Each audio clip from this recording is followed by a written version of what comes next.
तर मी चाललो भाऊ श्री संत सखाराम महाराजच्या यात्रेत दर्शनाले आणि यात्रा बी फिरायले सखारामपूरले. तर पावा मग तुम्ही बी काय काय होते. तर आता मी निघलो सध्या घरून आणि पोचतो मग आता सखारामपूरले. आणि रस्त्यानं पालखी पायत आलोर बा आम्ही डायरेक्ट श्री सखारामपूरले. आणि हेर बा श्री संत सखाराम महाराज संस्थान. आणि हे पा हे गाड्यासाठी डायरेक्ट नाल्यातच पार्किंग करेल यार बा. आणि हे पा मंदिरले किती मस्त पैकी लाइटिंग लागले. मंदिर पा किती मस्त दिसू राहिलं. श्री संत सखाराम महाराजचं आता घेतलं दर्शन आम्ही न. आणि हे पा केटी अंदर इकडे फोटो पा किती मस्त आहेत सगळ्या याचे. हे बंद सखाराम महाराजचं सांगेल की काय काय होईल. तर हे पा मस्त पैकी फोटो गिटो लावायला तर ठीक. यात्रेत तर बा आपल्या गावातल्या सुजा दादाची हॉटेल लागेल होती मस्त.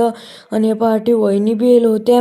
आणि तुम्ही जर आले यात्रेत तर याच्या हॉटेलमध्ये त्याचा बरं काही चहा नाश्ता करायला. आपल्याच गावातले आणि चांगल्या मस्त करतात आपल्याला कचोऱ्या गिचोऱ्या आलू वडे. आणि म्या बा यात्रेतून घटाळ घेतली पण ते तर मला ढिली झाली. हे पा बंदी ढिली झाली. आता त्यातल्या 2 क्लिपा काढा लागतात.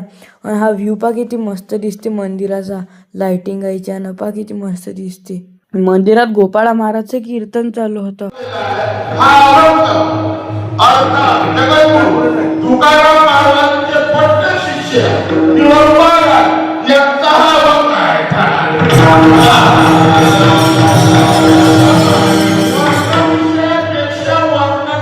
आणि कीर्तन ऐकून चाललो आता आम्ही घरी. चला मग भेटू पुढच्या ब्लॉग मध्ये. लाईक फॉलो सबस्क्राईब करून टाक जर बा मग तुमच्या भावासाठी.